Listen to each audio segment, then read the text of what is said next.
12 লাখ পর্যটক, কোটি কোটি ডলারের ব্যবসা, আর হঠাৎ করেই আলোচনার কেন্দ্রে একদল নারী। বিশ্বকাপ শুরুর আগেই কেন তাদের কাছে বাড়ছে বুকিং? কেন হাজার হাজার ডলার অগ্রিম দিচ্ছেন কিছু মানুষ? আর কেন এই বিষয়টি নিয়ে বাড়তি সতর্ক হয়েছে পুলিশ?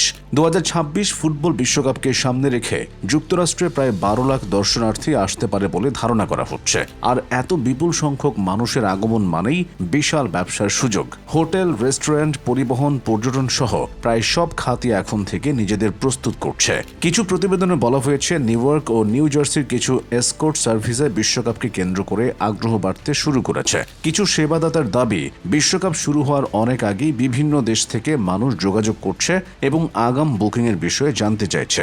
এমনকি কয়েকজন গ্রাহক হাজার হাজার ডলার অগ্রিম দিয়েও বুকিং নিশ্চিত করেছেন বলে দাবি করা হয়েছে। বিষয়টি প্রকাশ্যে আসার পর সামাজিক যোগাযোগ মাধ্যমেও ব্যাপক আলোচনা শুরু হয়েছে।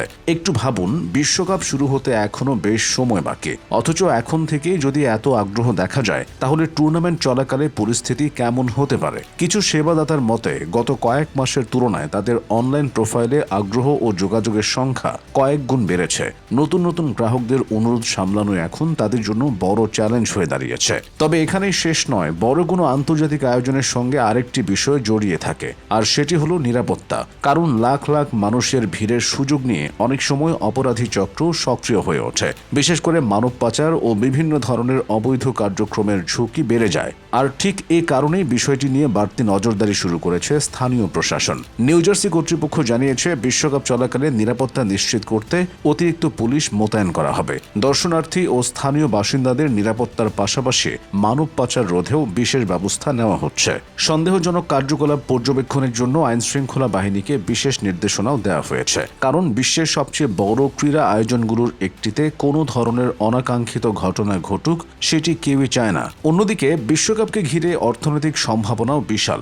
লাখ লাখ মানুষ যখন একটি দেশে আসে, তখন তাদের থাকা, খাওয়া, যাতায়াত, কেনাকাটা এবং বিনোদনের পেছনে বিপুল পরিমাণ অর্থ ব্যয় হয়। ফলে ছোট ব্যবসা থেকে শুরু করে বড় প্রতিষ্ঠান পর্যন্ত সবাই এই সুযোগ কাজে লাগাতে চায়। বিশেষজ্ঞদের মতে, বিশ্বকাপের কারণে স্থানীয় অর্থনীতিতে বিলিয়ন বিলিয়ন ডলার প্রবাহিত হতে পারে, যা বহু ব্যবসার জন্য বড় সুযোগ হয়ে দাঁড়াবে। বিশ্বকাপের অন্যতম আকর্ষণ হতে যাচ্ছে নিউ জার্সির মেটলাইফ স্টেডিয়াম। কারণ এখানে অনুষ্ঠিত হবে বিশ্বকাপের ফাইনাল সহ মোট 8টি ম্যাচ। ফলে পুরো বিশ্বের নজর থাকবে এই স্টেডিয়াম এবং এর আশপাশের অঞ্চলের দিকে। আর সে কারণে আয়োজকরা এখন থেকেই সব ধরনের প্রস্তুতি সম্পন্ন করার চেষ্টা করছেন, যাতে বিদেশি অতিথিদের স্বাগত জানাতে কোনো ধরনের সমস্যা না হয়। সব মিলিয়ে বলা যায়, 2026 বিশ্বকাপ শুধু ফুটবলের লড়াই নয়, এটি বিশাল অর্থনীতি, পর্যটন, নিরাপত্তা এবং নানা আলোচনারও কেন্দ্রবিন্দু হয়ে উঠেছে।